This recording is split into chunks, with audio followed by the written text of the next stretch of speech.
Good evening, everyone. And Geri, I'm so glad that you're here today. Our topic this evening is First Lutheran Church as a place of art. And I'm super delighted to be sitting with you this evening, Geri, because I think of you as someone who's been very involved and well known in the art community here in Bemidji. You have also, you and your family, had strong roots right here in this congregation and a strong connection. And you currently lead the meditation group and have sort of gifted that whole awareness and practice in our chapel on a weekly basis throughout the year. Yeah. And now you are bringing yet more awarenesses with us from your experience with Buddhism. So I am so glad that you are willing to sit down this evening. Yeah, it's my pleasure. You want to say just a few words about your work, who you are? Oh, who am I? Geri Wilimek. I don't think I said your Geri full name. Wilimek. I'm a clinical social worker. I work with people in therapy. That's my profession. I've also studied comparative religions, and most recently have really immersed myself in Buddhist study, partly born out of a need to heal after a bout with cancer 20 years ago, beginning to learn to meditate and being curious about where this meditation idea came from. And so I've been very curious about that and been studying that for quite some time now, for a couple of decades. I'm a grandma. I'm a mom. I write poems. I've done that all my life, and poetry has been a kind of a private experience for me my whole life. I just make poems and feel better. So it's been a kind of medicine for me to write. Somehow, for me, it comes out. Poetry is the medium that I'm best matched for some reason, and I don't know why. So anyway, just recently in the last couple of, I'd say the last 5 years, I've been collaborating with Marley Call, an artist who's contributed quite a bit to the art environment at First Lutheran Church and elsewhere. But he and I have collaborated. It started with a desire to honor contemplation, contemplative practice, to get engaged with the kind of the quiet inner quality of contemplation and how rich that can be. We can go outward, we can explore things out in the world, but there's also a way of going inward, of being quiet, and in just exploring the self and inner experience. It's very rich. And we realized that my meditation practice and Marley's, and writing poems that kind of spin out of that, and Marley's painting are both contemplative practices. Yes. And that struck a spark, and we began just talking back and forth, and he began making work. We would visit about the work, and then I would bring a poem on board, and we'd visit about the poem, and we started to play with just what we were thinking in a conversation. Any conversation with a friend, you know how it will go, it'll ramble around, and you say, how do we get on this topic, right? And that's the kind of conversation that would come forth when we would just sit with no agenda and start exchanging around his art, my writing, meditation in general, and kind of an idea of how do we live this life without wasting it? How do we pay close attention and honor the life we've been given and not waste time? So both Marley and I have roots here with the arts. I was on the arts committee and helped design the chapel. It's full of art in First Lutheran Church. And of course, Marley and Sandy Call were both involved with that, and the arts committee was involved with that. But so I feel like this is a very special place for honoring art and having it be part of spiritual life. Absolutely. I feel like your fingerprints and Marley and Sandy Call's fingerprints are just all over this place. And we'll be talking specifically about some of Marley's artwork and Sandy's artwork and your poetry as the evening goes on. But I was thinking about, we've always started these evenings with a reading from Scripture. And I had something chosen until our conversation earlier, and then I went a different direction. Speaking of poetry, because there's different kinds of art, right? There's visual arts, there's sculpture, there's music, which we've had another podcast on, and there's poetry. Yeah.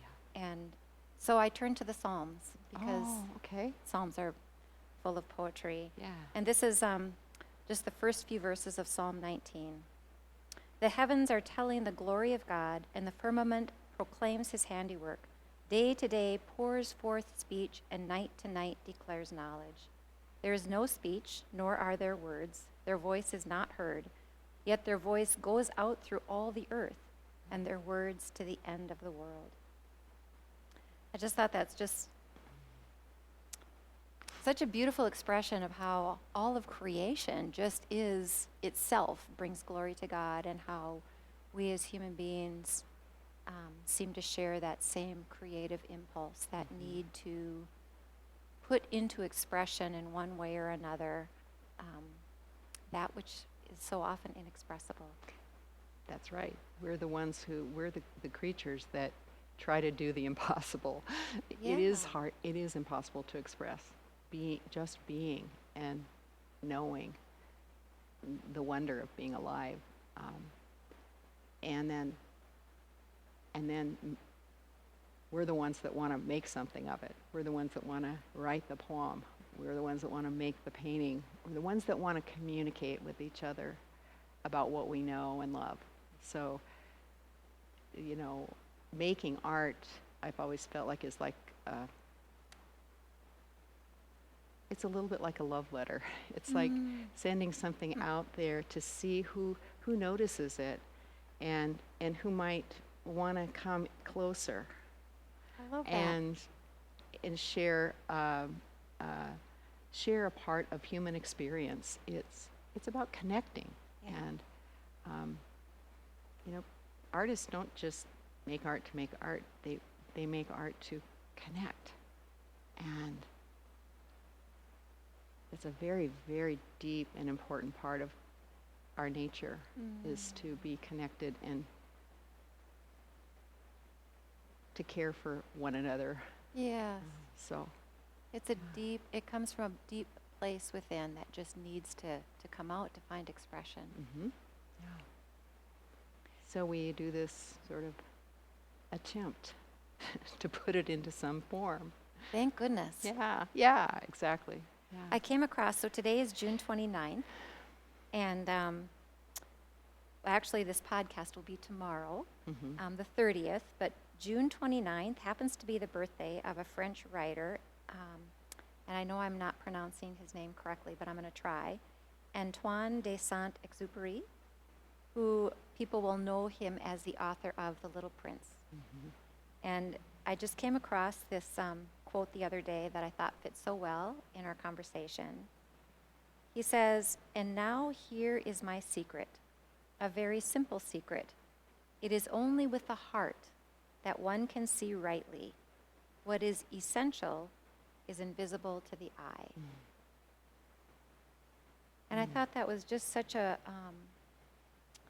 beautiful expression of what art often brings to us, is that which is difficult to see with the eye. And so it's a way of maybe turning it slightly or using a particular color or dimension or symbol that helps us to see or perceive something maybe in a way that we haven't before. I was thinking about the history here at church. I mean, there's a lot of art throughout whole building, and it goes all the way back to the very beginning when this sanctuary was first created. And it was first a basement church for many years, and then came the impulse to include something beautiful, like the stained glass windows. But because of World War II, that conversation got put on the back burner. But people's hunger and energy for contributing that was kept alive.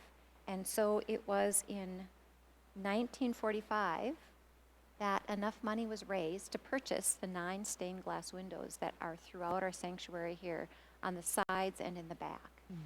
And I can't imagine this place without the colors, which are just extraordinary. I know that the glass is not just painted on, but it goes all the way through. So they're really beautiful pieces of artwork. But I think too how each of these stained glass windows tell the story of Christ. So besides being beautiful, they are visual reminders of the scriptures, of the story that they tell. You can read it or you can see it. Yes, yes. And I know you were mentioning something in our earlier conversation, Geri, about the symmetry, which is something that I hadn't thought about. But this whole church building, this whole sanctuary was built in a very symmetrical way. It's built in the shape of a cross. There are 2 sides, and even the windows themselves, you were pointing out, have a sense of balance and color and weight to them, which was really interesting. I hadn't really thought about that before. I think psychologically and emotionally we find symmetry to be stabilizing and calming. And if you think of a church as a place of refuge, that place that you can come and be at ease, be safe, then symmetry really adds to the sense of safety and the effectiveness of a space feeling like it's a refuge. And that certainly is true in here. And as we look down the hall, we can see another stained glass window that was designed by Marley Collin. Then there was a collaboration between he and a stained glass artist who ordered and cut and assembled the window according to Marley's design. And you just stand in front of it and feel good. Oh, it's amazing. And I always, to tell the truth, feel like I'm, as a pastor leading worship up here, in a really privileged position because it's right in my line of view when you're standing up here. But everybody gets to see and appreciate that window as they walk out. And let's just talk about it for a minute because it is also just a stunning piece of glass work. And as I was looking at it very close up earlier today, I was struck by all these tiny, almost hidden symbols. They're not hidden, but you have to really walk up close to see the strawberries, the birds, the flowers, the plants, the herbs that outline the whole entire window. They're medicinal. I think I remember Marley talking about there being, each of them has a kind of a healing quality. So if you have a chance and you come up close to that window, look around the edges and you'll see little silhouettes of different natural, different plants and some animals, birds and bugs and things that, there they are. When you look at it now, you don't say, oh, there's birds and bugs in there, that stuff. But there are really strong symbols, just symbols that are, familiar in the church. Lilies, birds, of course, circles. The cross right in the middle. There's the circle. There's the cross. The way the space is separated. there's, there's the roots and the underground as well that's depicted in that I really like that. piece, so that you kind of take in all of it, even the part that can't be seen. Yes. You're made aware of that understructure that really gives rise to all of this, and so that's honored in this stained glass Yes. composition.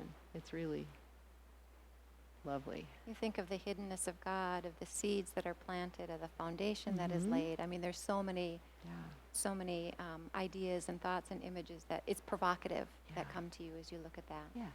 Right. Don't forget where all this, don't forget where all this comes from. Don't Yeah. forget the origins Yeah. and the generation of life. Yes. Yeah. And back to the ultimate beginning, right? Mm. In Genesis.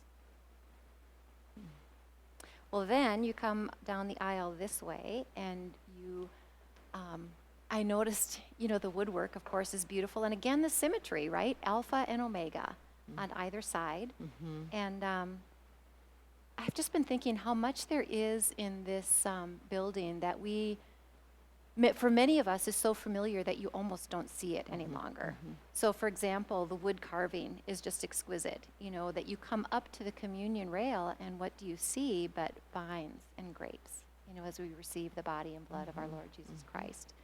And even on the edges of the pews, one year, as part of our worship experience, we invited people to do rubbings of the carvings on the ends of the pews. And there are 3 different carvings that are repeated all the way down the aisle on either side. One was an oak leaf, a flower, and Luther's symbol. And again, I don't think that I had noticed those things until, one day we decided to just pay attention and open our eyes, which is so much of your practice, Geri, which is, maybe you want to say a few words about that, but that paying attention. In fact, maybe I can read that poem. Oh, sure. This is just so beautiful, if I can find it. This book is For Now, and it is a collection of poetry and paintings done by Geri and Marley Call. And So while you're looking for it, maybe I can Yeah. just make a comment about that, because one of the things I think is significant that you did was you invited people to have an intimate connection by doing rubbings. Come right up to it. yeah, Don't you? It's just like it's a little blip on the end of the pews. But if you get down on your knees and get down there and really look at it, and then touch it, and then lay paper over it, and then have this experience of seeing the actual an image emerge on the paper, it's just creates a kind of a strong sense of relationship between that carving and you and your experience. yeah, And a lot of times we don't get the opportunity to be intimate with art. It's like decoration, and it's over there, and it's okay, and it's on the wall, and it's around the perimeter of something, and we don't get invited to come up close and have a look and take time to just be with it. See what starts to happen when you just hang out, like we did earlier, just sitting, looking at the weavings and letting ourselves follow along all of the symbols that are woven in wool. Sandy Call wove these Yes. this altar cloth, and all of the symbols from the church that are woven. And seeing that they're woven, it's color when you sit back here. When you move closer, you see it's woven. You see the thread. You can imagine, well, how did that happen? yeah. Who took the time to do that? Where did this come from? And how? How do you create those beautiful images and Right. pictures? Yeah, It is absolutely exquisite. yeah, And even now, as we're talking, I'm thinking how the vibrancy of those colors really connect with the vibrancy of the windows. definitely, yeah, Oh, yeah. And I think, if I remember right, and I could be wrong, but I think I was asking Sandy about that once, and it took something like, I don't know, how many hours to just weave an inch. I mean, talk about a labor of love. Yes, absolutely. And we should say that the pulpit and the lectern also are woven by Sandy and are created so that the colors change with each season of the church year. Yeah, And so it's just a tremendous gift yeah. to have those works of art. Here's your poem. Can I just read it? Sure, please do. Yeah. Is the title Notice? Well, I don't literally Yeah. title them. I just move right into the Yeah. poem. Yeah. So it's, you can, Yeah. yeah. Notice, linger, soften, melt, repeat. That's just so, such a beautiful use of language. That's just the simplicity of that whole spiritual practice of slowing down, which a lot of us find that to be a really difficult thing to do. It's an invitation. I think of it as that poem as an invitation. Not a big complex invitation, but a very radical invitation. It is radical. It's radical. It's saying, really notice, and then move in, and then connect, kind of like what we've been talking about. Invite intimacy, and it doesn't have to be with art. It can be with a tree. It can be with a person. It can be with anything that's arising in your life at any moment. But just that kind of clicking into, or shifting into a real, a sincere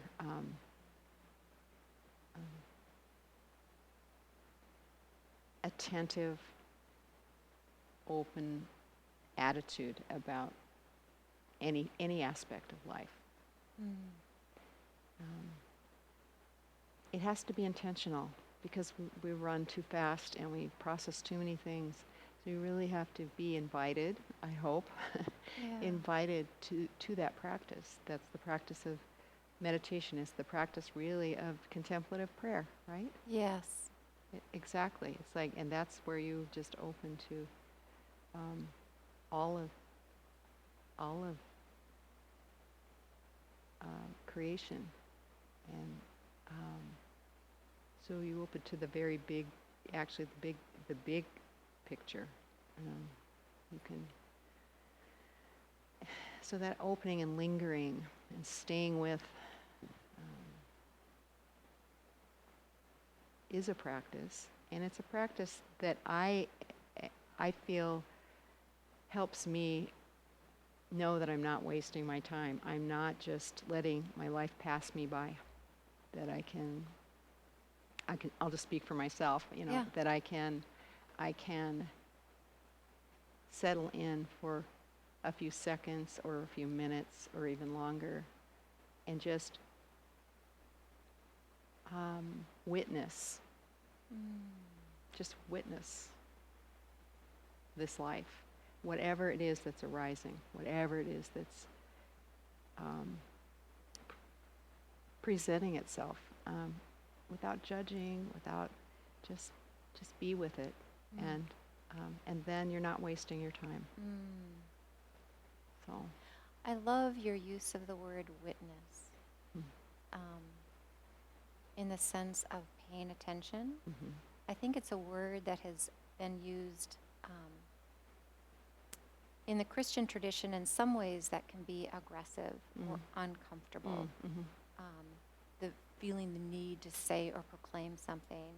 And yet, when I think about even our gospel from this past Sunday, Jesus slowing down to notice someone who would and was sort of run ramrod, over by the rest of the people in the crowd.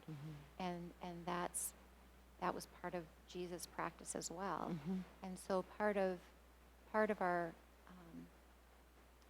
I think that the discipline of paying attention and slowing down is something that crosses many religious traditions. And it is discipline. I mean, it is. It is a It's- discipline. Yeah. And to think about witness in the sense of paying attention to. Mhm. Sometimes we talk about bearing witness simply to the suffering of people Mhm. and the value and the significance, the honoring that happens when you slow down simply to open your eyes and see and acknowledge Yeah. without always the impulse to do or change or fix Yeah. is really powerful. Yeah. That's right. That's part of what's radical about it, is it's not about doing, it's just about being with. Yeah. And there is it's a really profound way of honoring. You use the word honoring life and being grateful, honoring, respecting. I teach meditation, and I talk about paying attention to our experience, being present with life as it unfolds is one of the most profound ways of expressing self-regard and respect, and that I care enough to pay attention to this Yes. life. Yeah. I'm really paying attention. So the things that come out of that, are not to be listed. It's a practice that you do to do it, and then see what happens. See how it waters your garden. See how it changes your life. It makes me think about how looking at a piece of artwork can change you, Mm-hmm. and it can change your perspective, and how it can be an opportunity to see or imagine something in a brand new way. Mm-hmm. And I know we've got some other pieces of artwork by Greg Wilimek, for example, downstairs in the chapel and in our gathering area that are just filled with images, biblical and images that are familiar to our modern eye too. Every day, there's this everyday. Every day. Yeah. it's like Ordinary. Ordinary, right. And yet the way that they are put together is provocative. Yeah. Yeah. And you could look at it one time and look at it another day, and a whole new thought could occur to you. And The cool thing is that's you discovering something about you. I mean, Ah. it's really amazing. I think art sometimes, I remember the E.E. Cummings poem. He doesn't have a title. It's got a number, but it's, I thank you, God, for most this amazing day. Yes. For the leaping greenly spirits of trees and a blue true dream of sky, and for everything that is natural, that is infinite, that is yes. I who have died am alive again today, and this is the sun's birthday. This is the birthday of love and wings, and of the gay great happening, illimitably earth. How could tasting, touching, smelling, seeing, lifted from the know of all nothing, human merely being, doubt, unimaginable you. Now the eyes of my eyes are awake, and now the ears of my ears are open. What happened to me when I first read that poem, I was 15 years old. And I recognized it. I go, that's an awareness that's in me, and I'm recognizing it. So art sometimes helps you recognize yourself and appreciate who you are. And in that young, 15, Yeah. how contemplative are 15-year-olds? Not very, but I remember feeling like blown away by that. Yeah. And then I made art out of it. I did collages, and I did things. It was very inspiring, and to this day, it's inspiring. Yeah.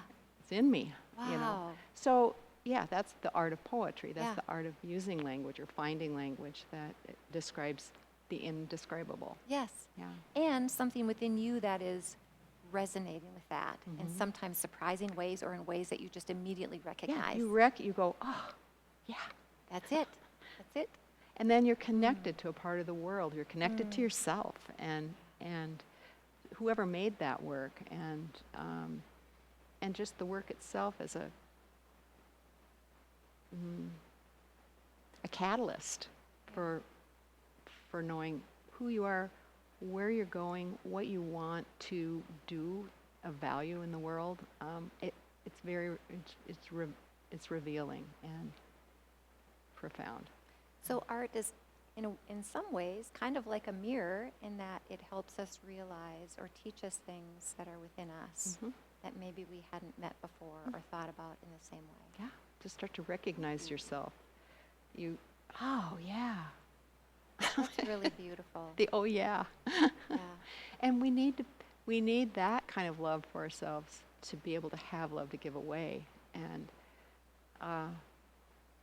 yeah, you can jump over self-love and be kind and good to people. But when you really get how remarkable it is to be human and to be alive, then it changes your sense of what you're giving when you reach out and offer kindness to others. When you describe that aliveness, I was just thinking about this picture, the stained glass window. Oh yeah. I mean, because we had talked about it earlier, Yeah. but it's the stained glass window of the resurrection of Easter morning, and you can just feel the energy in it. Yeah. I mean, that's what artwork does, right? Yeah. You feel Yeah. the energy, the surprise, the drama Yeah. of that new life being. Oh yeah. And you could walk by that every Sunday for 10 years and go, Yes. oh, that's gorgeous. Just go, that's just gorgeous. And not really like zoom in and go, well, who are those people? What are they doing? And get curious about it, move up close and then make the connection to the story that it's telling. Yes. So there's just a subtle beauty that it has that's hard to even describe, and you can just be satisfied with that, right? Without zooming in and looking at the content that's being presented too. So that's pretty Right. cool. I mean, and those are the stories from our faith tradition too that are like mirrors, Yeah. that are told and retold, painted, written about, sculpted, that help us see more clearly who we are in the eyes of a God who loves us. Mm-hmm. Yeah. Can I read another? Of Sure. your, This is a luxury for you to read. Oh, well, this Love this it. is just one of my favorite of your poems, and then maybe you can say a word about our upcoming art opening. Oh, sure. Yeah. But this is, and I think this poem makes me think about church as refuge. Anyway, joy and sorrow arrive uninvited on the front porch, often arm in arm, bearing nothing but themselves as gifts.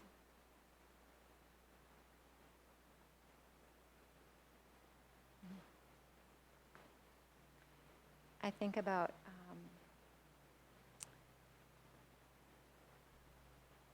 a sanctuary as a place of refuge and all that happens within this sacred space that contains joy and sorrow and everything in between, and how that is held here and expressed here, and so often arm in arm. And That arm in arm part is really crucial to the sense of the poem because, I work as a therapist, and sometimes people are unhappy because there's no joy right now, or they're unhappy because something sorrowful happened. But they have a hard time seeing that, hey, it's a package. It's a package. Life is a package, and you don't have to think you're succeeding when you're happy and failing when you're sorrowful. That indeed you're always human, and that means that there's this mixing of joy and sorrow. And once you start to say, oh, human, not, tragedy, failure and success, Yeah. judging yourself over whether you're happy or not happy. And the reality is that, joy and sorrow are necessary, and really intertwined, necessary parts of being human. And if we can embrace that, just, Yeah. it's like much richer when we think about life that way. It makes me think about the art of hospitality, how part of what you do in your work is you invite people to be hospitable to the whole range of emotions and life experiences, and to see them as a whole, and rather than one thing that needs to be kind of buried and the other one lifted up. Right. It's the integration. Yeah. And so that's work that we need to do, not only in our own emotional life, but in our spiritual life as well, and also in our life as a congregation. And so, so often we emphasize rightly on our need to do service and to be about service and out in the community and being the hands and feet of Christ is some of the language that we use here.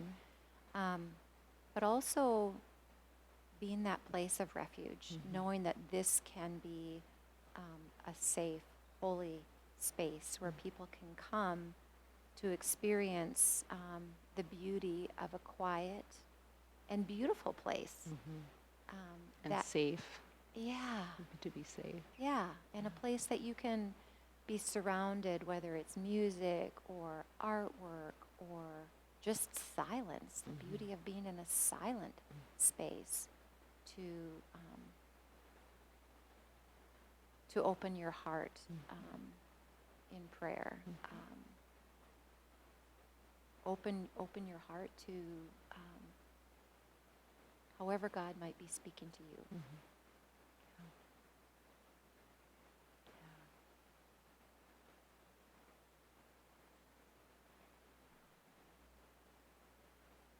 There's so many different ways to think about art, which I think I've just enjoyed in our conversation, that so often we think of, or I can limit myself in thinking of a painting on a wall. But Yeah. thinking about it in broader and deeper ways. Look at the organ. I mean, Yes.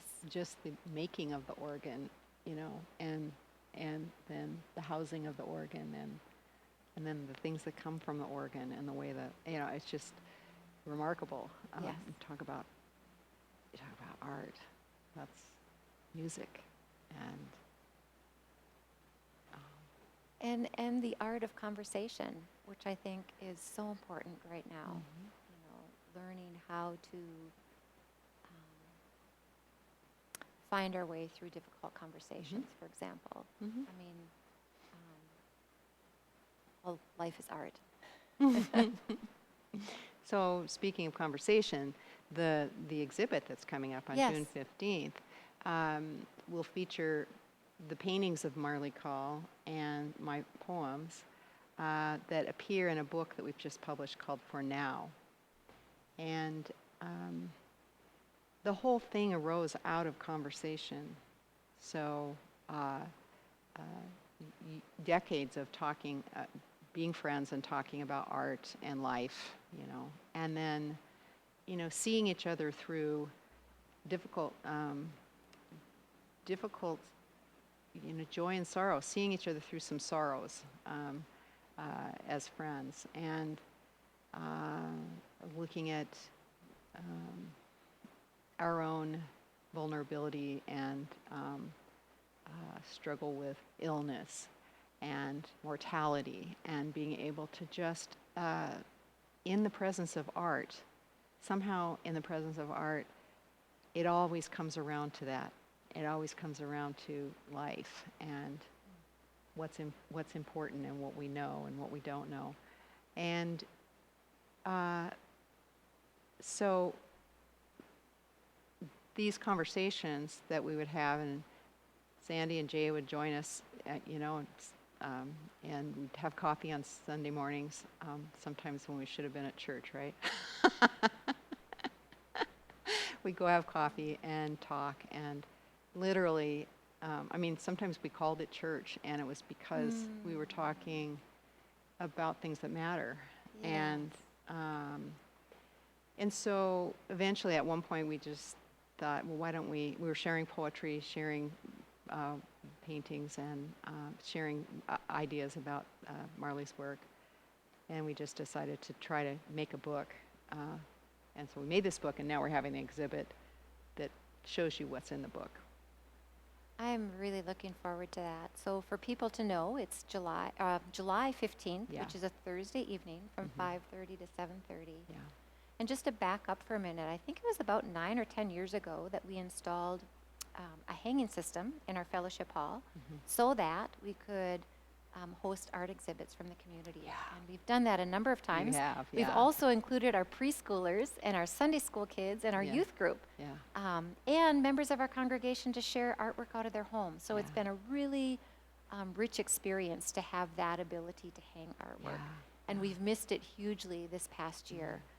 So we're really excited to welcome this exhibit and other future art exhibits into the fellowship hall here at church. And I'm really so excited and proud that we can share our space in that way. I think it's really an important thing to see ourselves as part of the community. Yeah. That way. Yeah. Well, Geri, I know that we could sit here for another hour or two Yes. easily. And, you know, usually we close with a prayer, but I feel like this whole conversation has felt like prayer to me. And so I just want to say thank you. Thank you for being here today, for sharing in this conversation. I'm just so grateful. Oh, thank you. It's been my pleasure.